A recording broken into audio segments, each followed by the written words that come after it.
Welcome back to CBC. I'm George Bob, and I would like to thank you for tuning in for today's topic, Canada and the Homefront.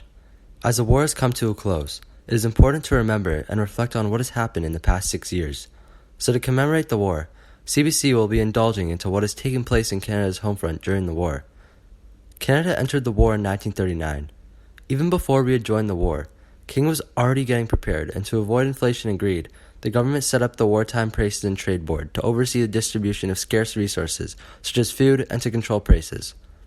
Many men had to leave to fight in Europe. This led to an economic crisis, as not enough people were working certain jobs anymore.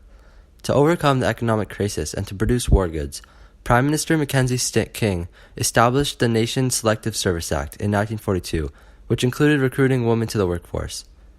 It began with only single women, but eventually expanded to all women. The government even provided daycare centers. At this point, Canada was committed to a total war policy.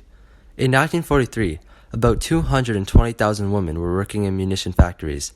Everything was being put towards the war effort, with existing factories being adapted and new factories being built. These factories produced guns, ships, planes, military vehicles, and much more that contributed to winning the war. The government began giving out rations in case some people couldn't provide for themselves. The rations included food such as meat and butter, and drinks such as tea, coffee, and alcohol. Gasoline, rubber, clothing fabric, and silk were also included in the rations. Certain women's organizations took matters into their own hands by recycling materials found lying around, sewing clothes, working on farms, and more. Of course, even with all of these efforts, the government had to raise taxes to contribute even more money to defeating Axis powers. Victory loans also saw a return from 1941 to 1945, and they raised $12 billion towards the war. Even with all these jobs, unemployment was still prevalent, and in 1940, before jobs were heavily expanded to women, the government passed the Unemployment Insurance Act.